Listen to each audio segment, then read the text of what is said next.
Se fueron todos mis alumnos. ¿Qué pasó? 8 nomás se quedaron. Bueno, última conexión, próxima clase. Recuerden que tenemos clase presencial, a ni que te falta porque es el último del año. Tarea les voy a mandar al grupal, chicos, apenas terminen las clases, que más o menos son como a las 5 de la tarde. A tarde noche les voy a estar enviando o mañana en el transcurso del día. ¿Estamos? Bueno, estamos haciendo un resumen de la importancia del trabajo de fuerza en lo que es la edades tempranas hasta la preadolescencia. ¿Estamos? Quedamos en la importancia en el ritmo de ejecución, que sea controlado, que nunca aumentar la carga hasta estar seguros de que el niño se siente seguro con la ejecución de la técnica del ejercicio, que los ejercicios más globales como la sentadilla requerirán de mayor tiempo de aprendizaje. O sea que tenemos que tomar un tiempito más justamente para enseñar, ¿sí? Y acuérdense que hay diferentes formas, diferentes métodos y técnicas para la corrección y la enseñanza de este movimiento, este ejercicio. El tiempo de descanso puede ser aconsejable de 1 minuto mínimo entre series y ejercicios, descansando además un día entre sesiones, siendo 2 o 3 veces la frecuencia semanal ideal por entrenamiento. ¿Estamos? Eso por un lado, y creo que acá es donde terminamos esta parte, que creo que aportaron y que ya lo bueno es que tenemos ya personas que trabajan con niños y que saben justamente poder compartir, o sea, lo importante es también compartir esas experiencias y bueno, ojalá que podamos incentivar también a otros entrenadores, evidentemente, a poder trabajar, ¿verdad? De nuevo con este grupo de gente, con esta población, que no es fácil, no es un trabajo fácil, pero es un trabajo que nos ayuda también como profesionales. Chicos, ustedes ven la presentación ahí de planificación, estructura general, No, nada, ese famoso, No, estamos viendo tu cara, me dicen. Así me dicen en el otro grupo. Ay, bueno, esperen un ratito, casi. Que la profe a veces lo lea con estas cosas. No saben lo que me costó cuando empecé recién. Ahora sí me llegó el mensajito. Cuando empecé recién esto era una pelea, se me colgaba, no, se me colgaba, se me quedaba, no, no podía proyectar videos, no, horrible era. Ahora sí, bueno, sí, pues ya me llegó la notificación. Bueno, chicos, y esta es nuestra clase de hoy, que yo supongo porque son como 68, si no estoy equivocada, diapositivas, y después les voy a pedir, por favor, que entren a verificar otra vez. De hecho, le vamos a dedicar un poquito más de tiempo a esto. Hay una parte que se llama, una asignatura en sí, que se llama metodología del entrenamiento, ¿sí? Entonces, nosotros damos detalles nada más, ramas nada más de lo que a esa asignatura, a esa materia compete. Entonces, yo trato de eh, hacer como unas conclusiones, unos puntos específicos para que ustedes tengan de dónde agarrarse y para que cuando el día de mañana se encuentran con algo así frente a ustedes no se queden en blanco y mirando y diciendo yo esto nunca vi o esto yo no sé cómo manejar o bueno, entonces para que le pierdan el miedo y lo otro es para perder el miedo a justamente hacer, programar, planificar, jugar con las cargas, jugar con los métodos, entonces esta parte de la planificación, yo sé que es súper extenso, es tedioso, no es fácil, pero no le tengan miedo. Y es cuestión de, como todo, la práctica hace al maestro, ¿sí? Y hay muchísimos modelos a seguir. Ustedes tienen la facilidad de que tienen también, por supuesto, toda esta parte de información digital ya. Entonces, es buenísimo que uno pueda comparar, uno pone opciones de y te aparecen un montón de imágenes, de videos, de inclusive libros que uno puede descargar. Entonces, como siempre les digo, está en ustedes también investigar un poquito más fuera de esto y por supuesto, yo sé que hoy van a haber muchas dudas, no es un punto... eh, muy sencillo y mucha gente, por supuesto, tiene ese cierto miedo. Acá yo iba a empezar otra vez con un poquito de lo que había quedado de la clase anterior. De hecho, van a ver cuadros otra vez que era para refrescarle la memoria. Pero bueno, vamos a hablar, vamos a hacer una pequeña introducción que seguramente el tipo de entrenamiento, este tipo de entrenamiento, estábamos hablando de la hipertrofia, sea en la actualidad de los más demandados, de los más requeridos, debido al auge que existe en las temáticas relacionadas con la composición corporal y la imagen, ¿sí? Todo ahora es la cuestión de, sabemos que mucha gente hoy por nuestra, por cómo está nuestra población, por los casos de obesidad, sobrepeso, enfermedades cardiovasculares, enfermedades de base, pues también se ven obligados a cambiar ese hábito de vida y al tratar de cambiar o modificar o readaptar su hábito de vida es aquí donde entramos nosotros, los entrenadores, con este esquema de trabajo dentro del gimnasio, ¿verdad? Con pesas y otras tendencias, por supuesto, de entrenamiento. En las salas de musculación de todo el mundo, el mayor porcentaje de los sujetos, de las personas, entrenan sin un orden establecido. La mayoría de las veces sin control de las cargas ni ajustes de variables de programación, que es todo lo que ya vinimos hablando, conversando y viendo en clases anteriores, ¿verdad? Otras veces vamos adoptando y adaptando recetas, ¿sí? De deportistas que son profesionales, que vienen con una formación base, como estamos diciendo, de edades tempranas inclusive, ¿sí? Que para nada se adecuan a nuestro entorno sociolaboral. Por eso les decía, es importante saber, esa persona que yo estoy entrenando, yo tengo que saber a qué se dedica. Yo le dedico 24 horas tenemos en el día, conmigo hasta 1 hora máximo, ¿sí? Hora y media. ¿Qué hace el resto del tiempo? ¿Cómo es? Y de ahí está justamente esa previa charla, conversación, el diagnóstico, ese análisis que ustedes le pueden hacer y esa confianza que ustedes puedan crear en la persona, porque acuérdense que casi todas las personas mienten de entrada, ¿sí? Difícilmente alguien llega y te cuenta su situación real. Y está el otro que busca directamente un terapeuta, ¿verdad? En la sala de musculación, que también encontramos. Entonces sabemos que el mayor porcentaje de sujetos entrenan sin orden establecido. Entonces, adoptando recetas de que son deportistas profesionales o de otros entrenadores que facilitan, que utilizan la misma receta o las mismas dietas con todo el mundo, que para nada se adecuan a lo que es nuestro entorno sociolaboral, ni por supuesto poseen el tiempo ni el sustento económico, porque acá también entra en juego el tema de nuestra economía, chicos, y acá mucha gente tiene miedo muchas veces de ir también a los gimnasios y el motivo es los costos, ¿sí? Para yo obtener un beneficio, un buen resultado, los costos son muy elevados. ¿Y qué implica esto? Implica en lo que es la dieta, lo que es la alimentación como tal, más todo lo que pide el entrenador, que sabemos que eso viene acompañado porque hoy por hoy se van a un nutricionista deportivo, pero este nutricionista deportivo está asesorado o está avalado por una marca o promociona una marca, entonces te vende toda la cantidad, aparte de la dietita que no te cuesta muy barato, la consulta y el control que no te cuesta muy barato, tenés que pagar tu entrenador y aparte la cuota del gimnasio y aparte todo el combo de suplementos para vos llegar a estar así como fulana o así como fulano. Entonces, mucha gente tiene miedo porque sabe que es un gasto que muchas veces a lo mejor tenemos gente, sí, de alta que no les cuesta tirar plata, ¿verdad? Pero en donde la mayoría nos desenvolvemos, yo creo que es en un ambiente de medio a alto y tenemos medio bajo también. Entonces, hay que saber hacer las adecuaciones necesarias de acuerdo también al nivel socioeconómico, ¿verdad?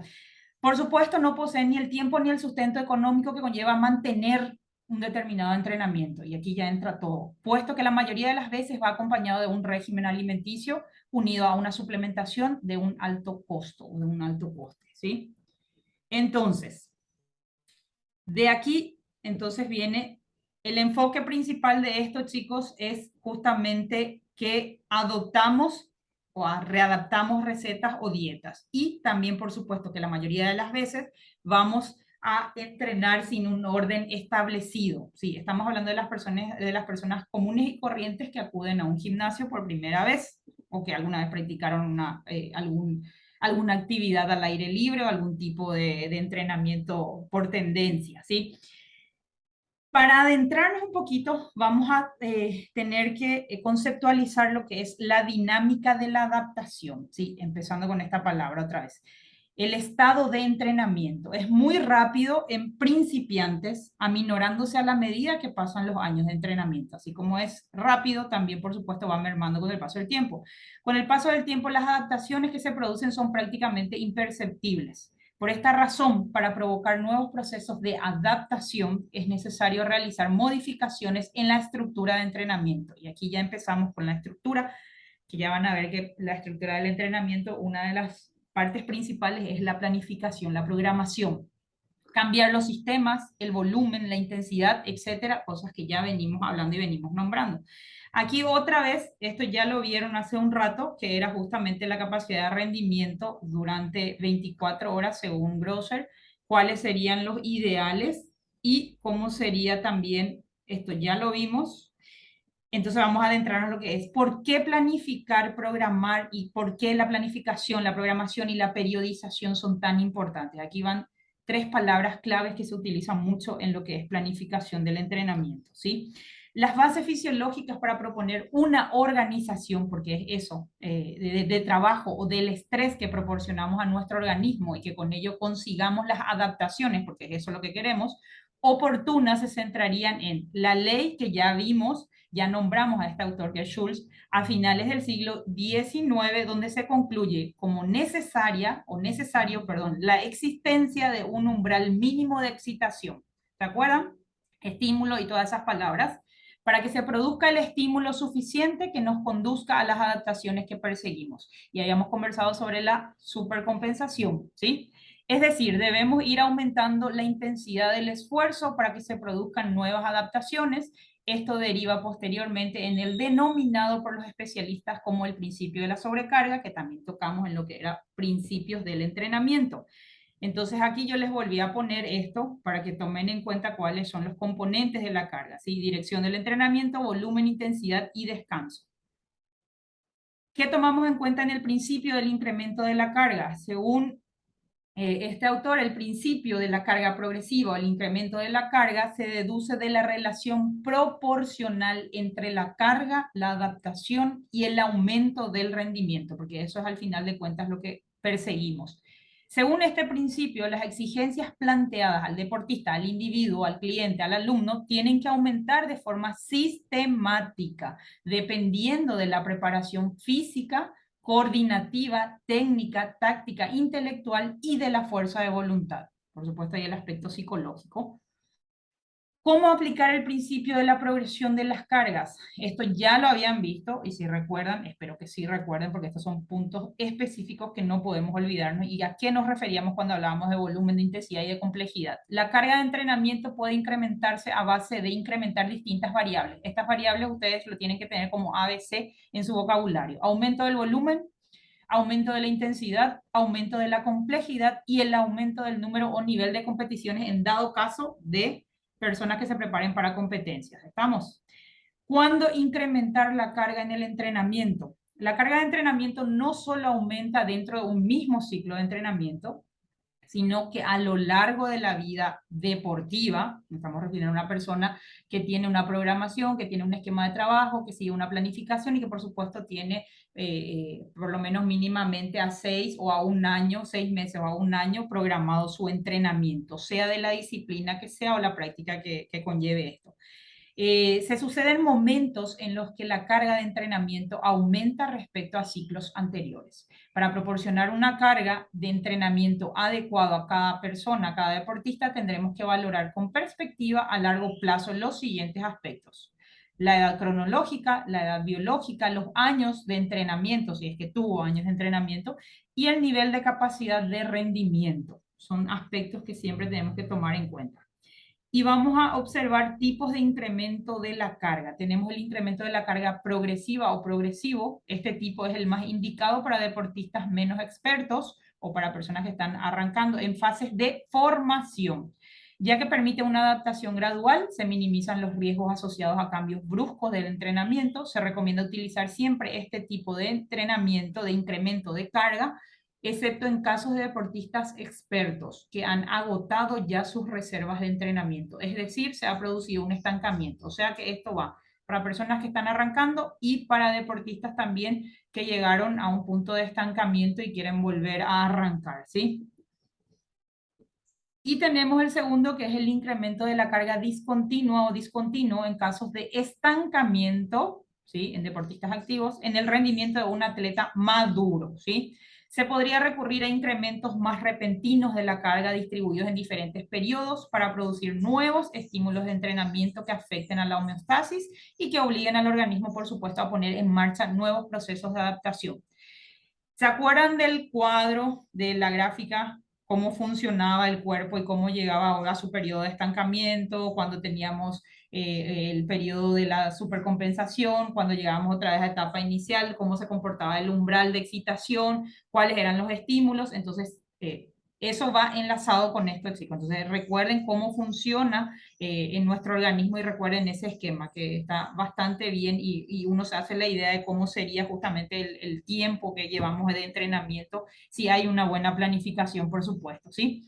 En estos casos es necesario extremar las precauciones en cuanto a las lesiones. Estamos hablando de este tipo de incremento de carga discontinuo, ¿sí?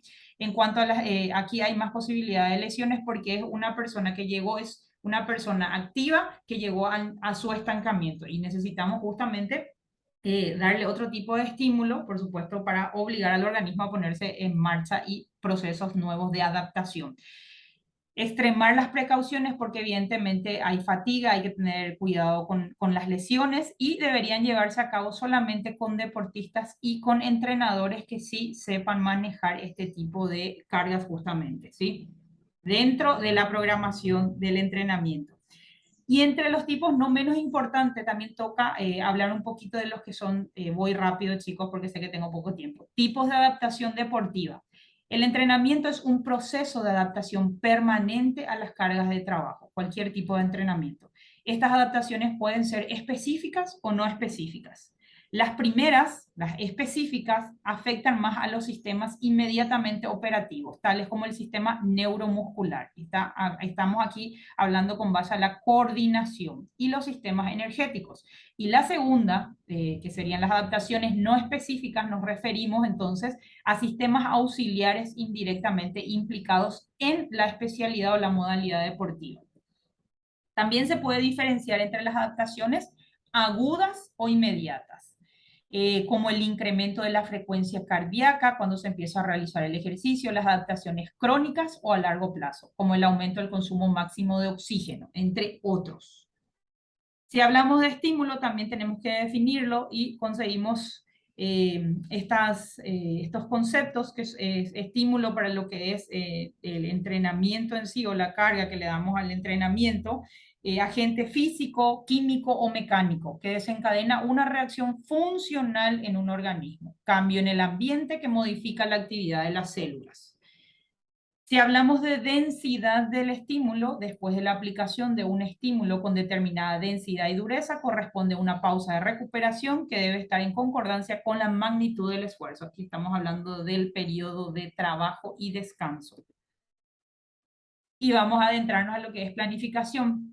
Una planificación óptima debe tener en cuenta los siguientes factores: definición exacta del objetivo que hay que alcanzar, determinación de la duración necesaria para alcanzar ese objetivo fijado, una planificación exacta de las sesiones de entrenamiento, una planificación exacta del volumen y la intensidad de cada unidad del entrenamiento. Entonces, una planificación está esquematizado de esta forma, ¿sí? Tenemos entonces la determinación de los objetivos y la determinación de los niveles que queremos alcanzar. Dentro de esta programación, entonces, determinamos las fases y determinamos las estructuras intermedias y las básicas. Y aquí entraría la periodización del entrenamiento, que es determinar el modelo de periodización, la distribución de las cargas de entrenamiento y organización, distribución y dosificación de lo que es justamente... Dios mío. Esperen que un ratito que tengo a alguien acá. ¡Luzmi! Esperen que un ratito. ¡Luzmi! Alguien toca, porfa. No sé quién es. ¿Pero quién? Será el aguatero. Disculpen, chicos, estas cosas pasan en vivo y en directo. Y solo a mí. Bueno, En la distribución de carga en el entrenamiento es como la prescripción, es la organización y distribución, ¿sí? La representación gráfica de lo que sería nuestra planificación o nuestra programación del entrenamiento. El agua es... Perdón, chicos, perdón. Llegó nuestro aguatero casi hecho toda la puerta. Los términos de periodización, planificación y programación se han ido utilizando a lo largo de los años con diferentes enfoques y atendiendo a diferentes conceptualizaciones. Esto haciendo referencia muchas veces a un mismo término.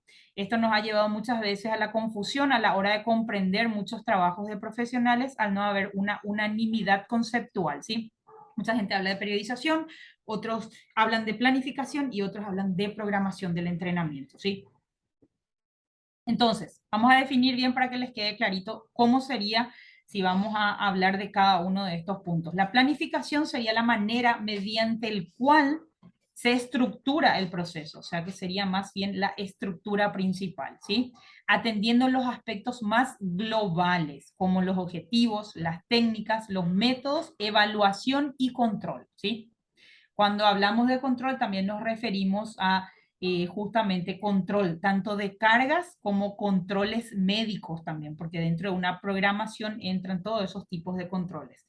Si hablamos de la programación, por otro lado, sería la siguiente fase del proceso. Después de esta planificación, que sería una estructura general, atendiendo estos puntos, entramos a la siguiente fase del proceso, ¿sí? En el cual, a partir del objetivo que tenemos en la primera parte que hemos propuesto, determinaríamos una organización, ¿sí? Esta es ya la organización. De esta forma lo pueden ir acomodando, chicos, para que les sea más fácil comprender, dándoles un orden y distribución en el tiempo, basándose en los criterios específicos de la teoría del entrenamiento.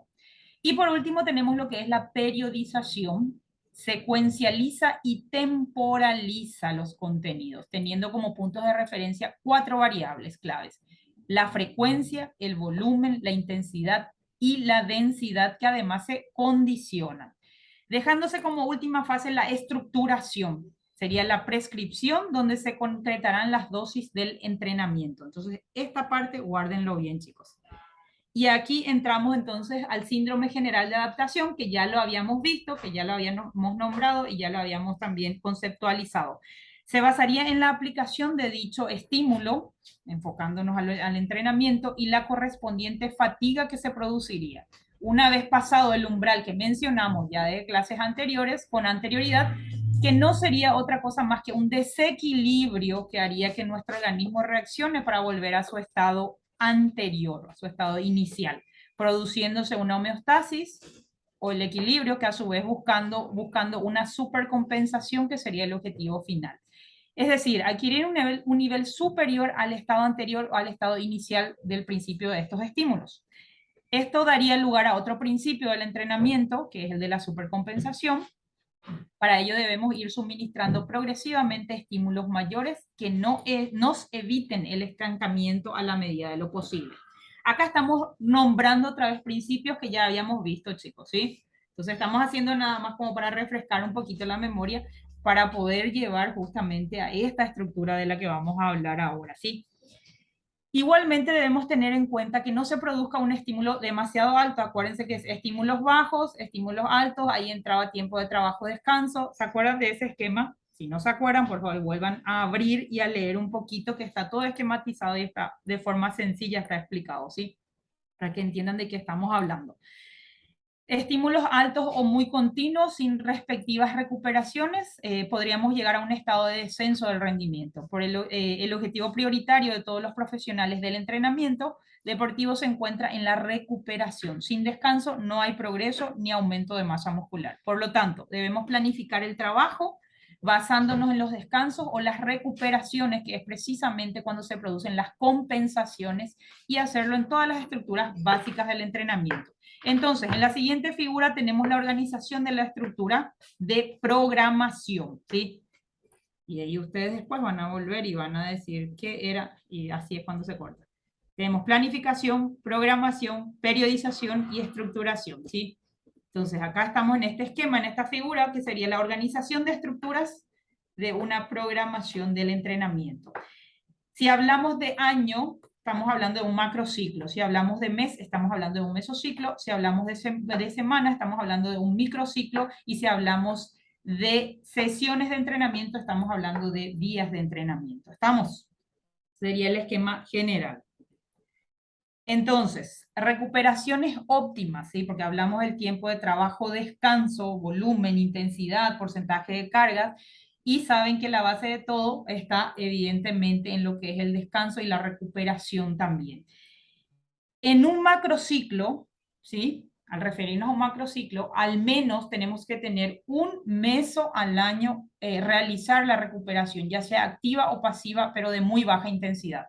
Al menos también tenemos que tener un microciclo de descarga cada 2 mesociclos de hipertrofia, u 8 o 10 semanas, o después de uno de alto impacto neuronal como fuerza máxima, por ejemplo, hay que darle un descanso. Entonces estamos hablando de una estructura que se programa para 6 meses o un año, chicos, ¿sí? Regularmente un macrociclo es para un año, regularmente, depende mucho de los objetivos.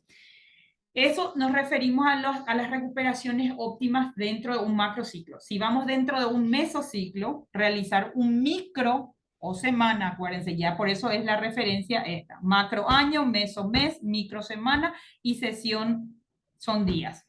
Si hablamos de un mesociclo, ¿cuál sería la recuperación óptima? Realizar un microciclo o semana de recuperación teniendo en cuenta que el meso se refiere a un mes de duración, o sea que hay que darle una semana.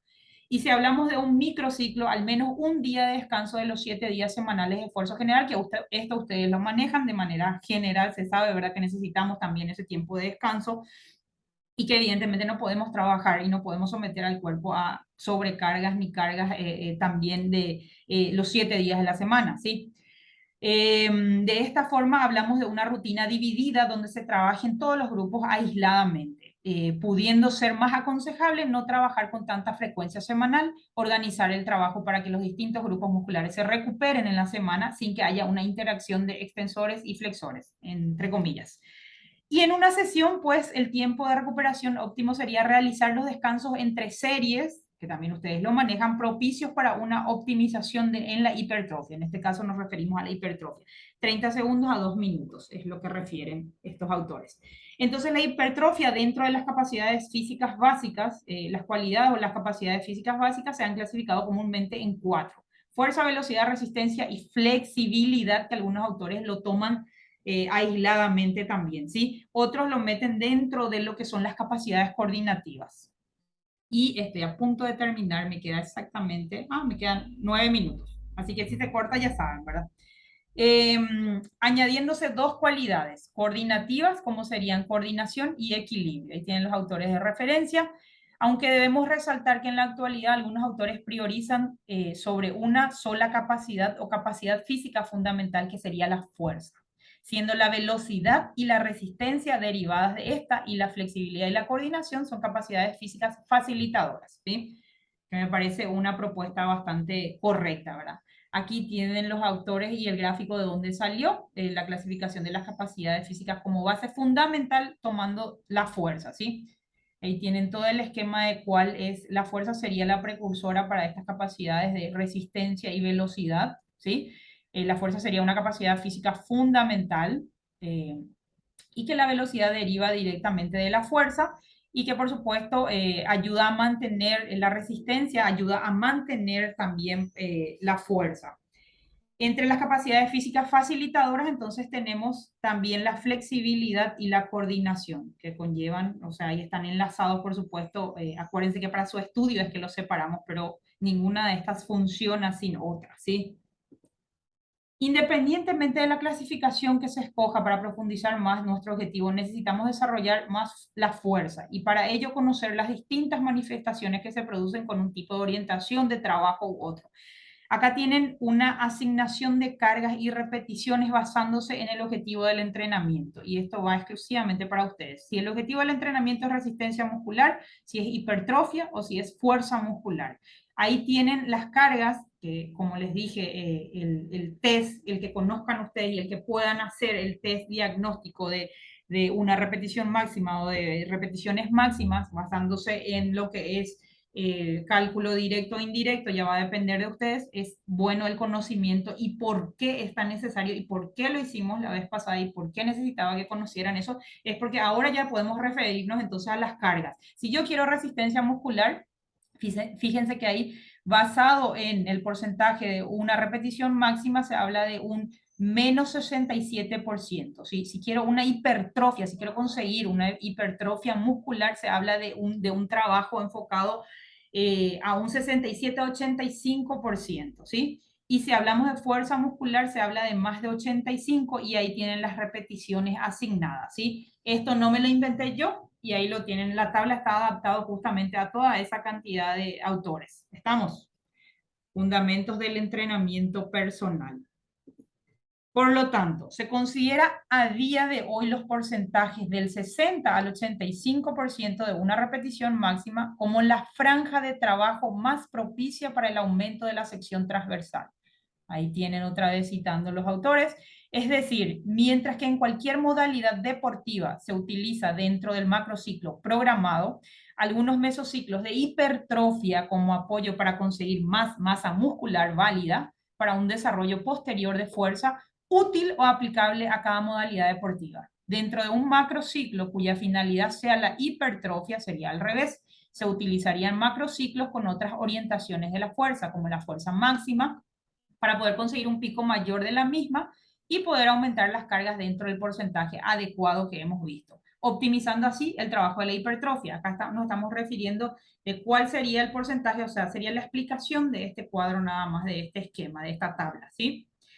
Incluso trabajar en menor medida y dentro del macrociclo, rangos de trabajo más bajos, sobre el 45 al 55% de repeticiones máximas, en base a las repeticiones máximas, con la idea de favorecer el trabajo de fibras lentas o tipo 1, menos susceptibles del desarrollo que las rápidas o tipo 2.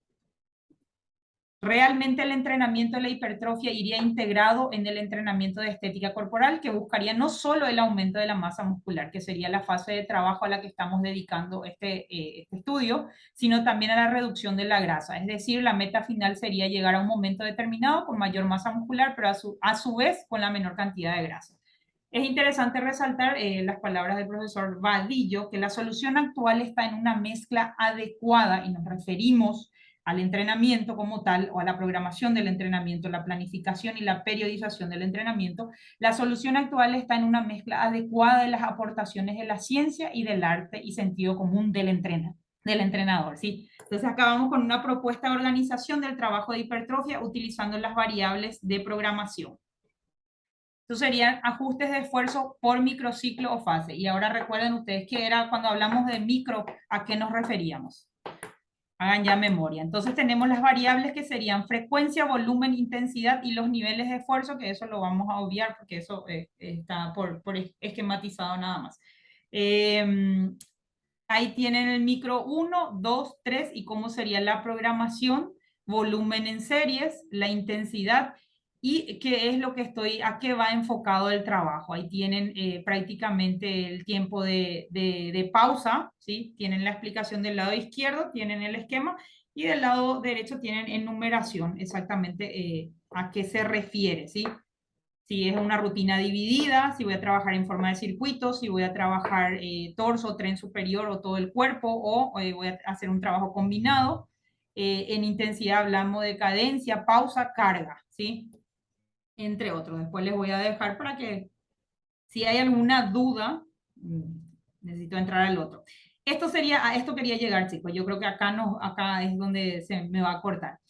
Esta es una estructura, es un macrociclo de entrenamiento con todas las divisiones y nosotros todavía no entramos a lo que es los periodos ni las etapas, ¿sí? Así se ve un macrociclo programado para un año de entrenamiento de una atleta profesional. Esta es una atleta de atletismo, ¿sí? Ana Paula Argüello, este es del 2021. Este sería el primer macrociclo. Fíjense, del lado izquierdo a derecha voy a ir llenando. Y fíjense en que está marcado entonces el macro, está marcado en celeste, ¿sí? Dentro del macrociclo, tienen arriba el esquema que dice que es el primer macrociclo del año. En periodo tenemos que es el periodo preparatorio y competitivo. Y en las etapas tenemos que es el periodo justamente general, especial, precompetitivo, ¿sí? Bueno, abajo en amarillo tienen los mesociclos. El ciclaje y los meses. Bueno, el ciclaje no vamos a entrar, no vamos a entrar para que no se confunda con esos numeritos. Vamos a enfocarnos en lo que dice mesociclos, tienen 1, 2, 3 y fíjense que va hasta la etapa especial. Tiene 5 mesociclos programados, o sea, de enero a junio. ¿Sí? Arranca, ¿estamos? Y tiene otra parte del mesociclo 6 ya entraría dentro del precompetitivo, que sería de junio, julio y agosto, que son 3 meses. Fíjense que igual no es, cuando hablamos de meso no nos referimos solamente a un mes, sino depende de a qué periodo corresponde de acuerdo a la distribución de los meses. O sea, pueden tener de 4 a 6 meses, como pueden tener también 3 meses o 2 meses, o ya depende de la modalidad o del enfoque también del entrenador, ¿verdad? Y abajo tienen entonces las fechas y ahí tienen los microciclos que están en rojo. Arriba la estructura general, completo el esquema general, el macro, el meso y el micro. Y dentro del micro ustedes ya tienen según las fechas, ¿sí? Según el mes, porque yo ya tengo el mes de enero, del 28 terminó el año, empezó 4 de enero al 25 de enero, ¿sí? Entonces tiene en microciclo 1 sería la primera semana de trabajo y este mismo se vuelve a subdividir y ahí es donde nosotros entramos en sesiones, o sea, por días de trabajo. Esto se distribuye. Esto es una presentación general, ¿sí? Un bosquejo general que lleva su tiempo y su programación, ¿sí? No se confundan con los numeritos porque hay diferentes formatos inclusive. Este es el formato básico para entender mejor. Ustedes no se confundan en ciclaje porque ellos usan, de acuerdo a la modalidad, se usa diferentes ciclajes también, ¿sí? Entonces, fíjense que cuando hablamos de control, de llevar control, que yo les dije que también consistía en, estos son los test pedagógicos, pruebas médicas y las competencias. Eso entra dentro de lo que es el control. No es solamente controlar la carga, sino entran todos estos controles de aspecto médico, pedagógico y las competencias. ¿Estamos? Y se me va a acabar la estructura básica de planificación. Entonces, estamos hablando del macrociclo, el mesociclo, en este orden, el microciclo y la sesión de entrenamiento. ¿Vamos? Y acá vamos a quedar, chicos, porque ya no me va a dar el tiempo, definitivamente. Entonces, vayan mirando. Este les va a quedar pendiente y les voy a mandar la tareita porque ya vamos a ver si podemos programar una estructura